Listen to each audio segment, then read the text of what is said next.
नमस्कार, मैं हूं मनोज और आज के हम इस वीडियो में ये जानने वाले हैं कि हमें अगर अपने आप को बहुत ऊंचाई पे लेके जाना है, हमें बहुत कुछ करना है अपने जीवन में, तो हमारे पास में कौन-कौन से रास्ते अवेलेबल हैं, हम कौन-कौन से रास्ते से चलेंगे तो हम ऊंचाई पे पहुंचेंगे। और हम में से बहुत सारे लोग अपने जीवन में ये वाला रास्ता अपनाते हुए बहुत आगे पहुँच गए।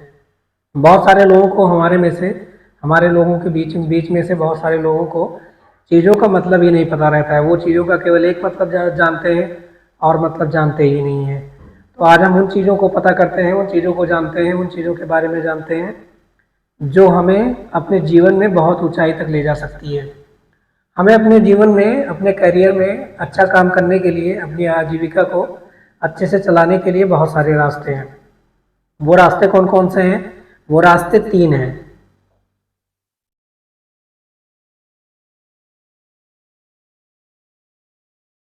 जो मार्ग है, जो वे है, जो रास्ता है, वो 3 है। वो 3 रास्ता कौन कौन सा है? सबसे पहला जो रास्ता है आगे बढ़ने का, वो है कर्म का रास्ता, कर्मा का रास्ता। यानी काम करते हुए हम अपने जीवन में आगे जा सकते हैं, कर्म का रास्ता है। और कर्म करते हुए, अपने काम को करते हुए, अपने काम में महारत हासिल करते हुए बहुत लोग बहुत ऊंचाई पे पहुंच गए। एग्जाम्पल के तौर पे आप ले सकते हैं शाहरुख खान। उन्होंने क्या किया? उन्होंने अपना काम किया और कुछ नहीं किया। सचिन तेंदुलकर, उन्होंने क्या किया? अपना काम किया। काम के माध्यम से वो अपने जीवन में सबसे हाइट पे पहुंच गए और हम में से सारे लोग उनको जानते हैं, उनको पूजते भी हैं, बहुत सारे लोग उनकी पूजा भी करते हैं। और ये वाला मार्ग है। तो बहुत सारे ऐसे सेलिब्रिटी जो है जो केवल काम किए हैं, उनके पास बहुत ज़्यादा नॉलेज तो नहीं है, बहुत ज़्यादा वो अपने जीवन में ज्ञान अर्जित नहीं किए हैं, लेकिन वो कर्मों की वजह से, अपने काम की वजह से इतने फेमस हो गए। दूसरा जो रास्ता है वो है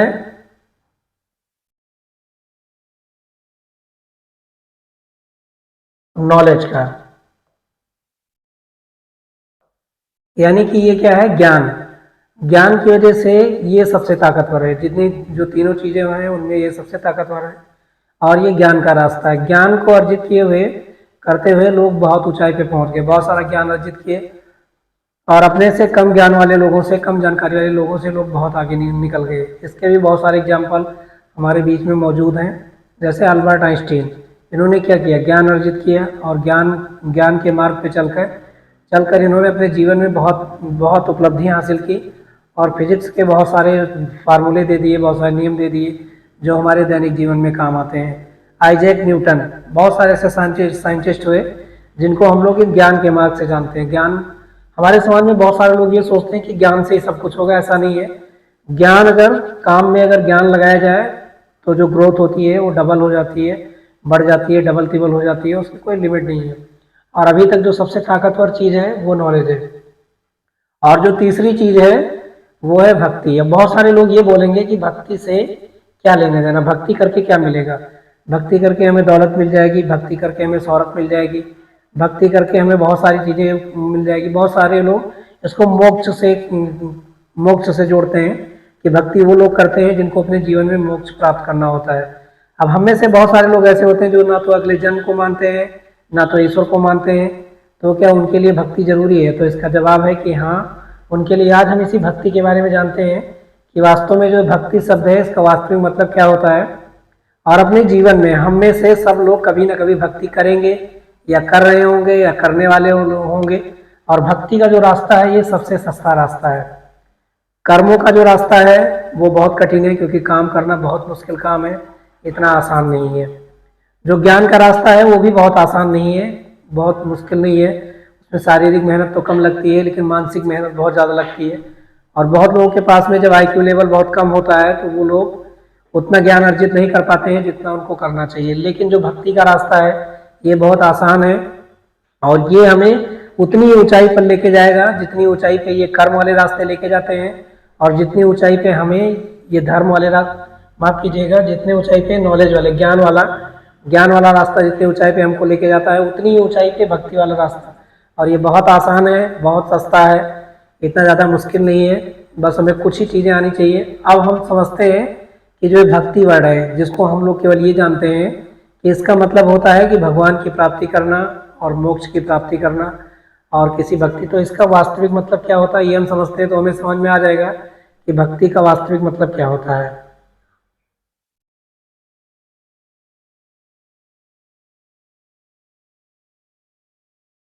अब जो भक्ति है, भक्ति का मतलब होता है सेवा करना।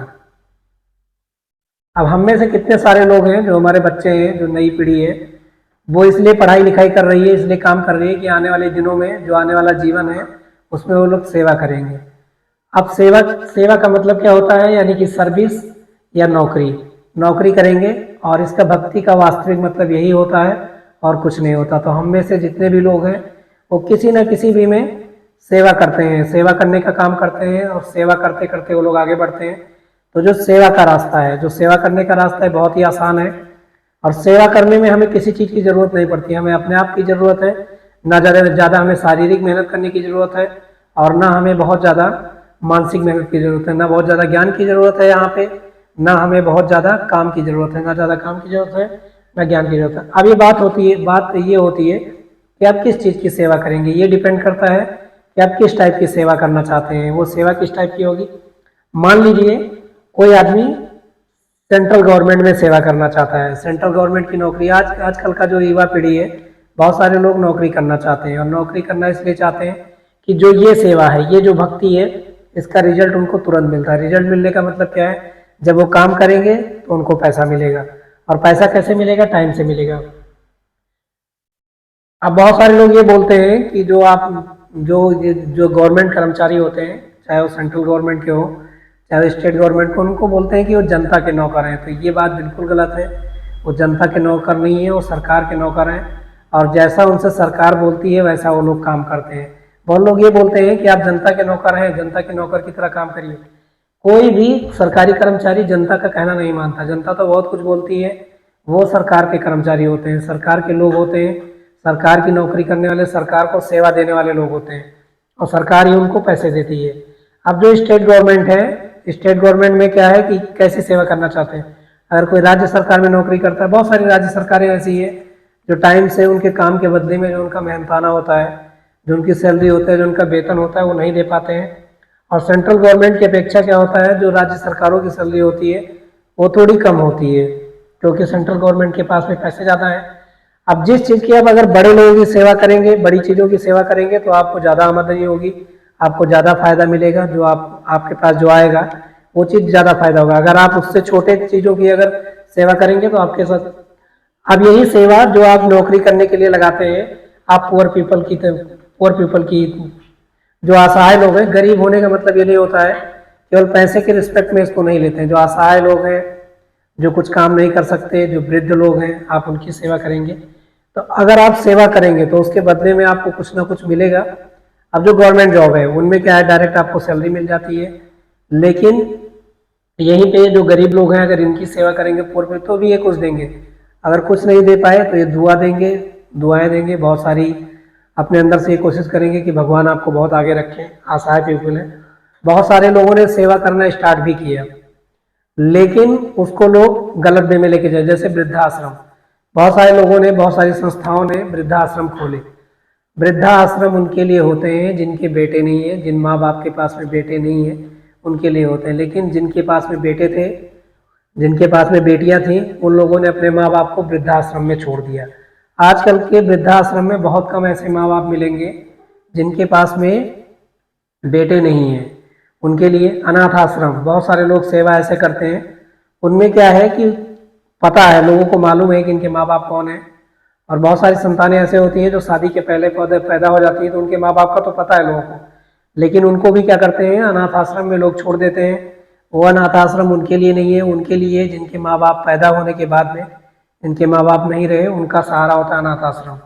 तो जो पॉजिटिव चीज़ें खुलती हैं उनको लोग निगेटिव वे में लेके चले जाते हैं, और उनका क्या होता है, मिसयूज होना चालू हो जाता है। ये गरीब लोग आपको क्या बना सकते हैं, बहुत बड़ा बना सकते हैं, अपना लीडर बना सकते हैं। और इन लीडर बनते हुए आप किंग बन सकते हैं।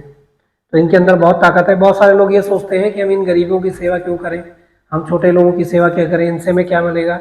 अगर आप सेवा करेंगे, अगर आप किसी को कुछ देंगे तो आपको रिटर्न में वापस मिलेगा। ये रूल है और यही भक्ति कहती है।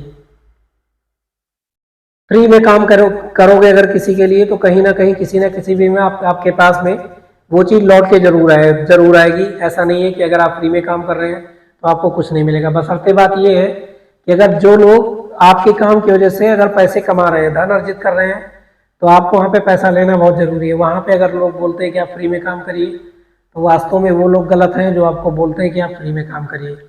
निस्वार्थ काम इसी को बोलते हैं। अब यहीं पे जो हम भक्ति की बात करते हैं, अगर आप यही भक्ति मतलब सेवा किसकी करेंगे? गॉड की। गॉड की अगर आप सेवा करेंगे, प्रभु की अगर सेवा करेंगे, ईश्वर की जो लोग मानते हैं इनको, तो वहाँ पे ये भक्ति बोलते हैं। तो भक्ति का मतलब सीधा मतलब होता है सेवा करना, और जो कर्म आप कर रहे हैं, जो ज्ञान अर्जित कर रहे हैं, उसका मतलब यही है कि आप सेवा करेंगे। किसी किसी सेवा का जो रिजल्ट होता है वो हमें तुरंत मिल जाता है, और कोई कोई सेवाएं ऐसी होती है जिनका रिजल्ट हमें देर से मिलता है। जिनका रिजल्ट लोगों को देर से मिलता है वो सेवाएं लोग नहीं करना चाहते हैं। बहुत सारे किंग जो हुए, बहुत सारे बड़े लोग जो हुए, वो क्या किए?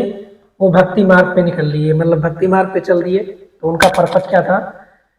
एक राजा होते हुए, राजा के पास में सब कुछ रहता है, उनके पास धन संपदा रहती है, बहुत सारी सुविधाएं रहती हैं, बहुत सारी चीज़ें रहती हैं, उनको किसी चीज़ की कमी नहीं रहती, लेकिन वो एक चीज़ नहीं कर पाते हैं। वो जो उनकी जनता होती है उनको खुश नहीं कर पाते, हैप्पी नहीं देख पाते।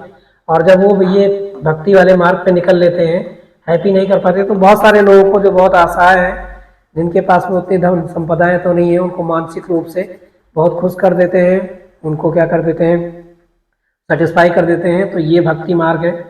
और यही वजह रही कि जो बड़े बड़े लोग, बड़े बड़े राजा जो है भक्ति मार्ग पे निकल लिए, उसकी वजह यही रही। जब अपनी प्रजा को और खुद को अपने धन संपदा से वो लोग खुश नहीं कर पाए, तो इस भक्ति मार्ग पे निकल लिए, और ये होती है भक्ति। तो भक्ति का असली मतलब होता है सेवा करना।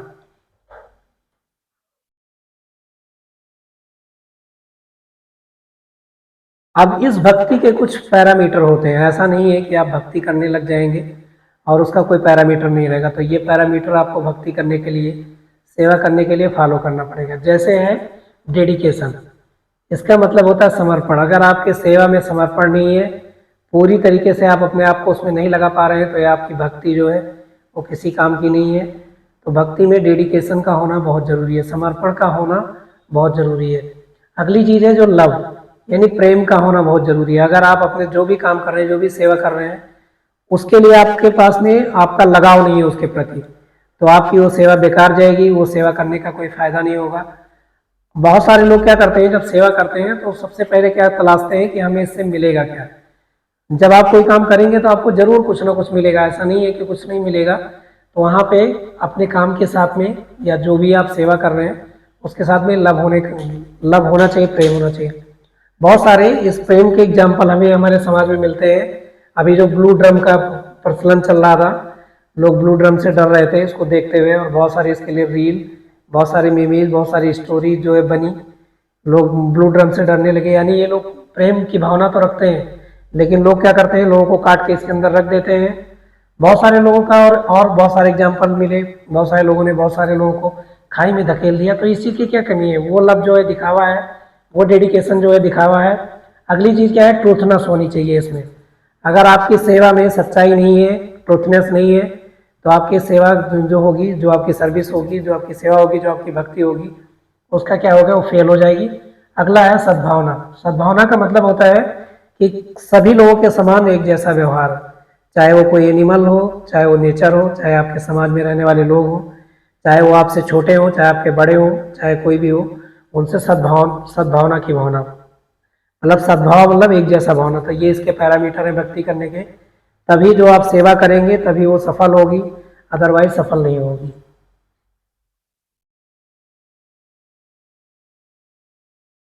अब आप किस लेवल की भक्ति करते हैं, यानी किस लेवल की सेवा करते हैं, जैसा आपका लेवल होगा। अगर आपका लेवल बहुत हाई है तो आपको उसका रिजल्ट भी हाई मिलेगा, और अगर आपका सेवा करने का लेवल बहुत कम है तो आपको रिजल्ट भी लो मिलेगा। तो इसका कंक्लूजन यही है कि अगर आपकी भक्ति हाई है, यानी कि अगर सेवा हाई है, तो आपको हाई। अब अगर आप गॉड की करते हैं तो अगले जन्म में क्या होगा? आपको मोक्ष मिलेगा। ये इसका कॉन्सेप्ट है। अगर आप बड़ी बड़ी जॉब करते हैं, बड़ी सेवा करते हैं, तो आपको ज़्यादा सैलरी मिलेगी। अगर आप छोटी जॉब करते हैं तो आपको कम सैलरी मिलेगी। और अगर आप निस्वार्थ भाव से किसी की सेवा करते हैं तो उसका भी कोई ना कोई रिजल्ट जो है ज़रूर मिलेगा, ऐसा नहीं है। लेकिन उनके जो पैरामीटर हैं उनको आपको फॉलो करना पड़ेगा। अगर वो पैरामीटर आप फॉलो नहीं करते हैं तो भक्ति, वो आपकी सेवा किसी काम की नहीं होगी। अब हम एग्जाम्पल लेते हैं, जो भक्ति का एग्जाम्पल लेते हैं कि भक्ति में कितनी ताकत है और भक्ति किस तरीके से की जाए, तो वो भक्ति कैसी रहती है। हम एग्जाम्पल लेते हैं रामायण के कैरेक्टर का, राम का लेते हैं। राम के साथ में बहुत सारे लोग जुड़े हुए थे।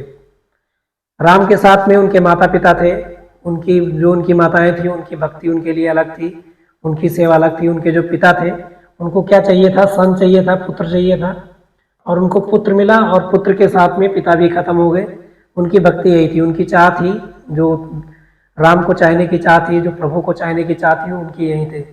जब वो लोग स्कूल में पढ़ने के लिए गए विश्वामित्र के पास में, तो उन्होंने जो जो सेवा उनकी की, उस सेवा के बदले में उन्होंने रिजल्ट ले लिया। क्या ले लिया उन्होंने लिया कि जो हमारे राक्षस हैं, जो हमारी यज्ञ को भंग करते हैं, उनको आप मारिए, और उन्होंने उनको पढ़ाया और उनसे फायदा ले लिया। तो उनकी भक्ति वहीं खत्म हो गई। आगे जब वनों में जाते हैं तो उनको सबरी जैसे लोग सबरी मिलती है, और उनका ये था कि उनका उनका मकसद था उनके जीवन का मात्र दर्शन करना।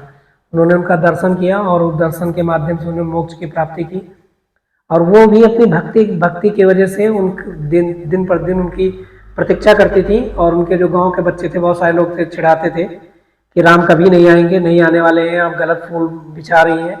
लेकिन उनका मानना था किसी न किसी दिन राम जरूर आएंगे। तो वो उनकी भक्ति थी, उनको राम मिले, और उनके जीवन का उद्देश्य था मोक्ष प्राप्त करना, और वो मोक्ष प्राप्त कर गई। मिलने के बाद में आगे राम किससे मिले, सुग्रीव से मिले। सुग्रीव को क्या चाहिए, अपनी पत्नी वापस चाहिए, और पत्नी के साथ साथ में उनको राज्य तो नहीं मिलने वाला था, क्योंकि जो बाली का बेटा था वो कोई और ही था, अंगद था, और अंगद को राज्य मिलना चाहिए क्योंकि उनके लड़के को भी मिलना चाहिए, बड़े लड़के को मिलना चाहिए। लेकिन बाद में उनको पत्नी के साथ साथ में उनको राज्य भी मिला, और जो राम की भक्ति थी वो बराबर हो गई। लंका में विभीषण मिले, विभीषण ने भी भक्ति की, लेकिन उनकी भक्ति कैसी थी, उनको भी कुछ ना कुछ मिल गया। उनको क्या मिल गया, उनका राज्य वापस मिल गया, उनके राज्य में सुख समृद्धि वापस मिल गई। लेकिन उसमें से हनुमान एक ऐसे कैरेक्टर थे जिनको कुछ नहीं चाहिए, जिनको ना तो राज्य चाहिए, ना जिनको पत्नी चाहिए, ना उनको किसी चीज की, उनको केवल क्या चाहिए, प्रभु चाहिए, और प्रभु का साथ चाहिए। हनुमान जी एक भगवान नहीं है, वो कभी भी भगवान नहीं है, और ना उन्होंने कभी किसी से ये कहा कि मेरी पूजा करिए। लोग शक्ति की वजह से उनकी पूजा करते हैं, और उनकी पूजा क्यों होती है, भक्ति की वजह से। और किसकी भक्ति, वो प्रभु राम के सबसे बड़े भक्त थे, और उनको कुछ नहीं चाहिए था, उनको केवल भक्ति चाहिए थी। तो भक्ति में, सेवा में भी बहुत बड़ी ताकत है, और सेवा से जो ताकत है मिलती है वो भी, बहरहाल इनके पास में बहुत ज़्यादा ताकतें थी, लेकिन वो अपनी ताकतों की वजह से इतने फेमस नहीं हो पाते जितने फेमस अपनी भक्ति की वजह से हो गए। तो ये भक्ति के वो एग्जाम्पल है, और ऐसे ही नई टॉपिक को लेकर हम लोग आपसे बात करते रहेंगे, मिलते रहेंगे। तब तक के लिए जय हिंद।